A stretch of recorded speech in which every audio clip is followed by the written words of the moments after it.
वक्रतुंड महाकाय सूर्यकोटि समप्रभ निर्विघ्नं कुरु मे देव सर्वकार्येषु सर्वदा। सुमुखस्यैकदन्तश्च कपिलो गजकर्णकः लम्बोदरश्च विकटो विघ्ननाशो विनायकः धूम्रकेतुर्गणाध्यक्षो भालचन्द्रो गजाननः। द्वादशतानि नामानि यः पठेत् शृणुयादपि विद्यारम्भे विवाहे च प्रवेशे निर्गमे तथा संग्रामे संकटे चैव विघ्नस्तस्य न जायते। गजाननं भूतगणादिसेवितं कपित्थजम्बूफलचारुभक्षणम् उमासुतं शोकविनाशकारकं नमामि विघ्नेश्वरपादपङ्कजम्। अखण्डमण्डलाकारं व्याप्तमेन चराचरं तत्पदं दर्शितं येन तस्मै श्रीगुरुवे नमः। अज्ञानतिमिरान्धस्य ज्ञानाञ्जनशलाकया चक्षुरुन्मीलितं येन तस्मै श्रीगुरुवे नमः। गुरुर्ब्रह्मा गुरुर्विष्णु गुरुर्देवो महेश्वरः गुरुसाक्षात् परं ब्रह्म तस्मै श्रीगुरुवे नमः। मेरे प्यारे मेरे चैनल होलिस्टिक हेल्थ साधना में आपका स्वागत है। पिछले एपिसोड में हमने स्वास्थ्य के बारे में चर्चा किया था कि स्वास्थ्य 4 प्रकार का होता है: physical, mental, economical and spiritual and social. Economical health अगर आपका कम है तो उसको भी बीमार की ही श्रेणी में रखा जाता है, क्योंकि यहाँ सब कुछ फ्री। अगर आप भीतर से खूब पॉजिटिव हैं, अगर आपका वाइब्रेशन अगर सही है, वाइब सही है, तो इकोनॉमिकली आप जितना चाहें उतना स्ट्रांग हो सकते हैं। आज हम इसी को ध्यान में लेते हुए समुद्र मंथन के बारे में चर्चा करेंगे। समुद्र मंथन के बारे में आप जानते हैं कि समुद्र में मंथन हुआ था।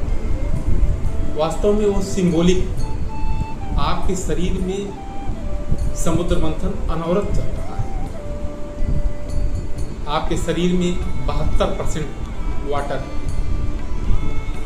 आपका रीढ़ का हड्डी जो है वही सुमेरु है, और आपका मन जो निगेटिव और पॉजिटिव वही दोनों छोर की रस्सियां हैं, और ये परमानेंट आपके शरीर में चल रहा है।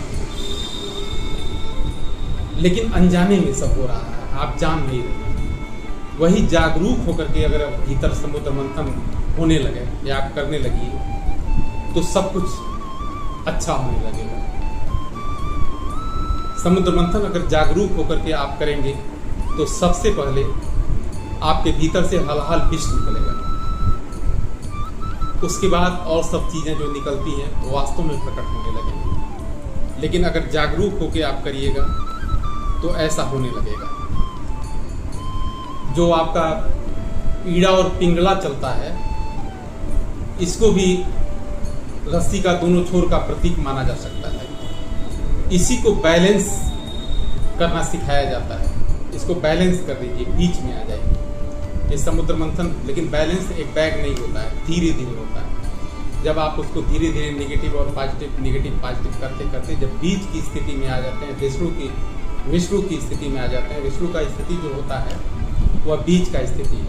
इधर ब्रह्मा, इधर महेश, क्रिएटर एंड डिस्ट्रॉयर। उसके बीच में एक स्थिति ऐसी होती है जब आप स्थिर होते हैं, और वही आपकी बीच की नाड़ी, सरस्वती नाड़ी चलने लगती है, तो ये सब कुछ उत्पन्न होना शुरू हो जाता है। समुद्र मंथन को जानने का प्रयास ही साधना है। अगर समुद्र मंथन को आप अपने भीतर जान गए और उसको जागरूक होकर के संचालित करने लगे तो आपने साधना रियली शुरू कर दी।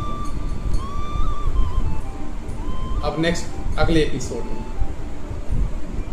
राम।